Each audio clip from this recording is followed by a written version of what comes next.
Hey everyone, this is Stacy, and this is our special presentation of a safety issue, an OSHA safety issue, one of the classes that we cover, and it's ergonomics. Not sure if everyone knows what ergonomics is, but basically it's the way that you hold your body while you perform certain operations. And so in the area of construction, we want to make sure that you are doing labor related tasks in the right way. And so one of the classes, it's an ergonomic class, and the whole purpose is for the prevention of musculoskeletal disorders in the workplace.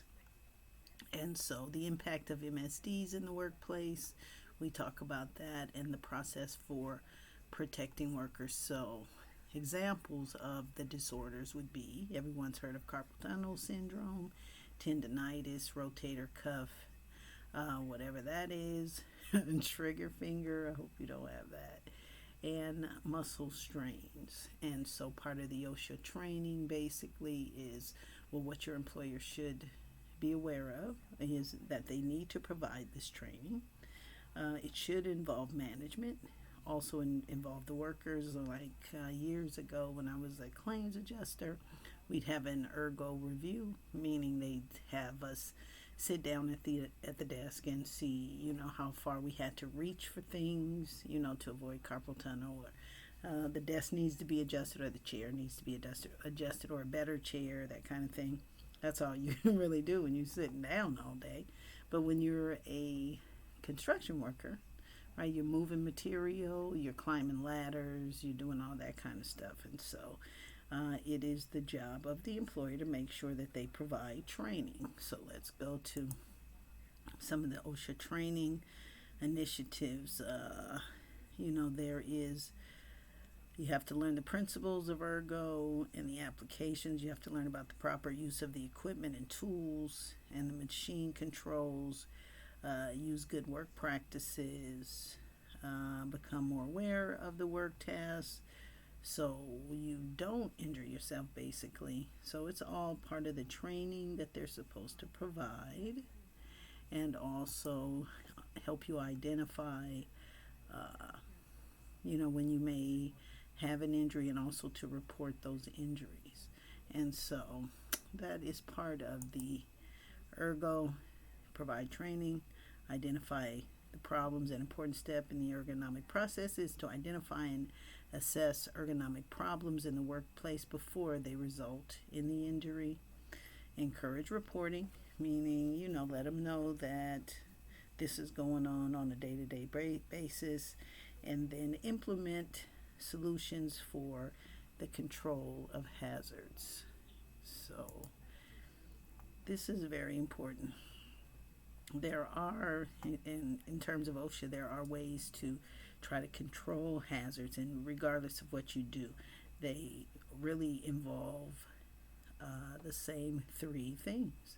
So solutions to control hazards would involve the three types of controls, where first are the engineering controls. And so we would implement physical change to the workplace, meaning, lower the desk, make the desk higher, get a better chair, which eliminates and reduces the hazard of the job and the task. And so examples are, if you're moving material, right, use a device to lift or reposition heavy objects, reduce the weight of a load, don't pick it up by yourself, reposition a work table to eliminate long excessive reach, that kind of thing. So those are engineering controls where you can implement a physical change to the workplace.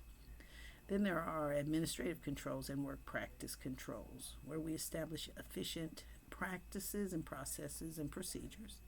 And so require that heavy loads only be lifted by two people.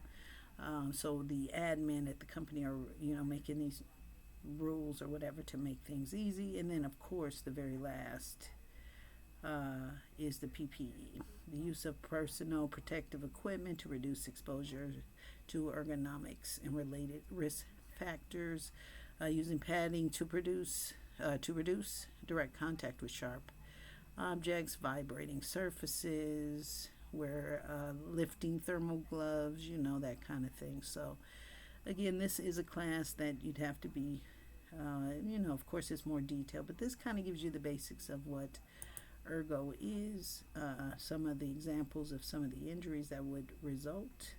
And let's take a quick look. I think we can do that at this video.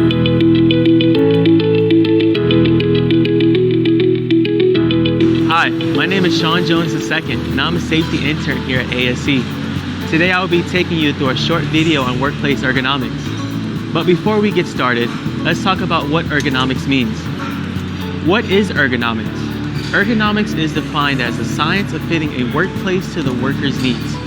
In other words, it's about the body's position you have during everyday tasks, from how you stand, bend, lift, reach, push, or pull.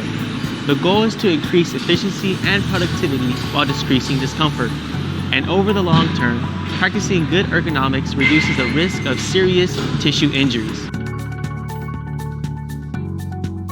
According to the Bureau of Labor Statistics, ergonomics-related injuries accounted for over 380,000 days away from work in 2013.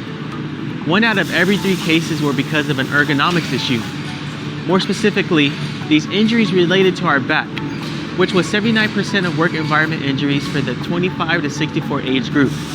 The data tells us that ergonomics is a serious issue and it can affect people at almost any age. But by having ergonomics knowledge, you will make your day safer, more productive, and happier. Now that you know what it is and why it's important, I'll show you how you can use an understanding of basic biomechanics to improve your ergonomics at work. Standing is the first body position we will address. It is a great place to start because it is simple, yet most people do it incorrectly. Standing incorrectly can lead to sore feet and swollen legs. However, we can avoid this by adjusting our body position. Most importantly, choose shoes that are comfortable, provide arch support, and give your toes freedom to move. Safety toe shoes are crucial for working in a shop environment. Once you find proper shoes, establish a comfortable standing position by bearing your weight primarily on the balls of your feet. Standing for a long period of time can increase the amount of pressure on your feet, eventually leading to soreness. We can avoid this by shifting our weight from either our heels to the toes or from one foot to another. Finally, let your arms hang naturally at your sides and keep your back and shoulders pulled backwards. Next, if you are standing to perform a task, make sure the work is facing you. Remember to not twist at the waist and keep the work to a comfortable height. This way, you do not have to bend your back to reach it. Everything should be within a comfortable reach from your standing position. When it comes to lifting, the heavier something is, the greater the risk. That's why our policy is no person should lift over 50 pounds by themselves. But even lifting less than 50 pounds risks strain if done incorrectly. Here are some safety tips to keep in mind. First, have a wide base. Your feet should be shoulder width apart. Second, instead of leading with your head and shoulders, push the pelvis back, then bend at the knees. Keep your back straight so the force from the lift does not transfer into the muscles of your back. Once you've lifted the object, keep your elbows in and the load close to your body. This will give you greater stability by bringing your center of gravity close to your feet. By bringing in your elbows, you are letting your bicep muscles do the heavy lifting, which will make the load easier to carry. The same ergonomic thinking that goes into lifting applies to both pushing and pulling. Use your largest muscle group to make the task as easy as possible. For that reason, it is usually better to push than pull. That's because you can use your legs and keep your back straight. Here's how that should look. Position your feet shoulder width apart. Then take half a step forward with your dominant foot and bend your knees slightly. Keep your other leg straight. Then, check that the head, shoulder, and hips are facing the same direction. When you're ready, lean towards the object, but keep your back and neck straight. Put both hands on the object and begin to apply an even amount of force from both hands. Let your body weight do the work. If you need more force, use the muscles in your rear legs. Pushing rather than pulling is always a safer way to move a load. Most importantly, never pull something that is out of position, low to the ground, high up, requires you to twist your body, or is too heavy to move comfortably. If pulling doesn't feel smooth, comfortable, and easy, stop immediately and find a different method. Believe it or not, you probably have been using a ladder improperly. Overreaching, standing 2 steps from the top, and carrying tools while climbing might seem harmless at the time, but it can lead to serious ergonomic injuries. Avoid poor ladder ergonomics by choosing the right ladder size and type.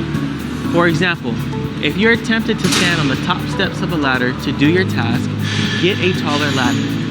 Give yourself the stability and comfortability by standing at mid-height instead of the top of the ladder, which is the most unstable. Keep in mind, a fall of 6 feet is enough of a distance to cause injury or death. Lastly, make sure you evaluate the right body position for every task. If you can't bring the work onto a table for a comfortable body position, then you'll need to bring your body to the work. For example, I need to use this power tool to assemble parts on this subassembly position below me. Instead of crouching or bending at the hips to start drilling, I can take an ergonomic mat, set it in front of the work, and rest my knees on it. In this position, my head, neck, and back are straight. My arms are in a comfortable position, and I can avoid putting stress on my lower back and knee joints. Yes, this takes a little bit more time, but it will keep me out of the doctor's office. The same applies for doing work above me. Rather than reach over my head, putting strain on my back, I can get a step stool or a boom lift to put my body in position to do the work comfortably at shoulder height. Remember the reason for ergonomics. It's to reduce stress and eliminate injuries wherever you are. So take advantage of the lessons you learned from this video in the shop and at home. I'm Sean Jones II, safety intern here at ASC. I hope you enjoyed this video. We'll see you in the next one.